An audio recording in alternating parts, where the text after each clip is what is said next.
like to talk for just a few minutes on eating for optimal health. What do we need to take in order to be healthy? This should be a pretty easy thing to know for us humans, but it's not in our society. There's a lot of conflicting information out there, and it's much more complicated than it should be. So let's see if we can clarify some points and simplify things, and so that we can make the choices that would support our health. I think a good, easy way to start is by categorizing food because I see all foods falling into one of three basic categories, and all the foods in each one of these categories act very much the same in the body, and they have very similar nutritional makeup as well. The first category is that of whole plant foods. These are foods we get from the ground, they're grown, and they have their nutrients intact. The nutritional integrity of the food hasn't been compromised. And this is different than getting these same nutrients in refined or processed foods where you can find similar nutrients, not all but some, but they're corrupted to some extent. They don't operate the same in the body. Now, the third category of food is animal foods. And of course, this would be the category that all animal foods would be in. And all these foods act very much the same in the body as well. So, what we need to take in from these foods are essential nutrients, macronutrients and micronutrients. So let's go through those. There are three essential macronutrients that we need, including carbohydrate, protein, and fat. Let's start with carbohydrate. Carbohydrate is our primary source of fuel that the body uses for energy under most circumstances. Of course, we use fat when we're exercising for a long time for energy, and we use some protein for energy when we run out of carbohydrate in our blood, and also when we exercise really hard, like endurance exercising. But our body wants a steady flow of carbohydrate as its go-to source for fuel. And what it does is break down the carbohydrate to simpler carbohydrate, a sugar, to use for energy. And we also store some of that sugar as glycogen in our muscles mainly, so that we have a short-term steady flow of energy.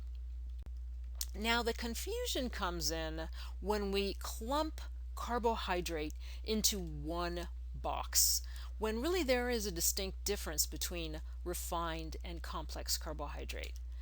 Refined carbohydrate, like carbohydrate that you'd get from flour, things, baked goods, things made from flour, like cookies and cake, and also chips and snack foods like power bars. All these foods have refined carbohydrates. They're fractured. They're not in its whole form. This allows the sugar into the blood quite quickly, which can give us a quick boost of energy, but then a rapid drop. As the insulin comes in and clears the blood of its sugar and ushers the energy into the sugar into the cells for energy, the insulin might be at a heightened amount of insulin in the blood, and then could clear out the carbohydrate to such a point that we'd feel tired, that there's a rapid drop in energy. So what we'd like to do is avoid this sort of roller coaster of energy, and we can do that by getting our carbohydrate from whole plant foods. These whole complex carbohydrates, which are found in fruits and vegetables, and whole grains and legumes, including beans, these are absorbed more slowly due to the fiber content. And the fiber allows us more sustained energy level for a longer period of time. Complex carbohydrate does so many other neato good things, including sucking up excess cholesterol and hormones, scrubbing our intestines clean, keeping us regular with not feeling constipated or diarrhea. It's just a really good GI regulator. And the fiber in the carbohydrate feeds our healthy gut microbes, which supports our immune system and keeps the pathogens in check. So let's talk about protein. That's our next macronutrient that's essential.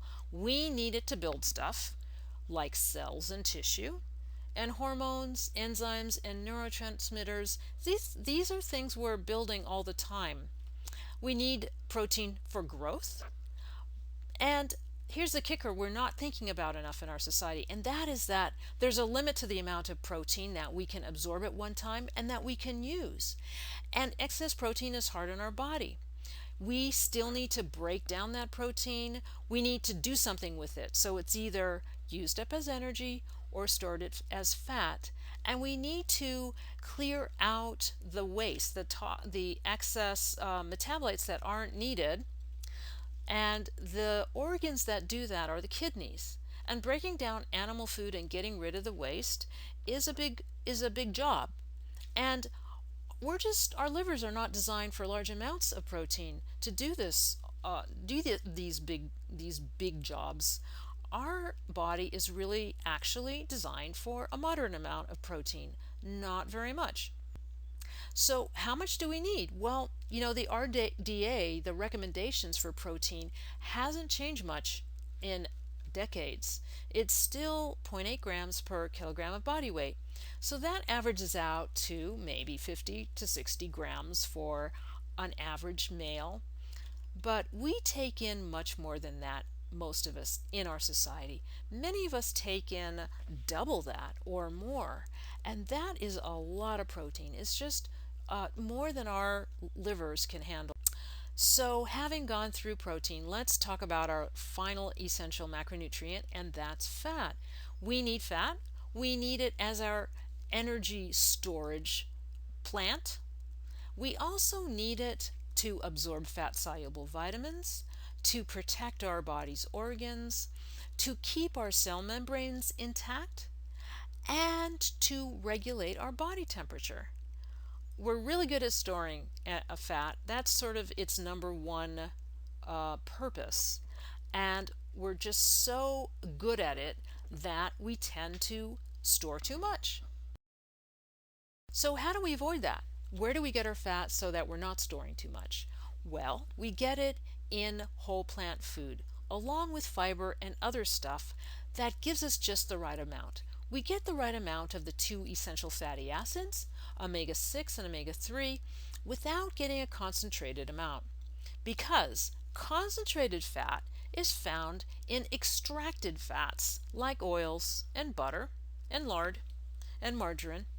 And these are found in processed foods, these are found in the refined foods, the baked goods, and concentrated fat is also found in animal foods. There's a higher there's a higher ratio of fat in animal foods than in plant foods, whole plant foods, and there's particularly the source of saturated fat comes from this category of food.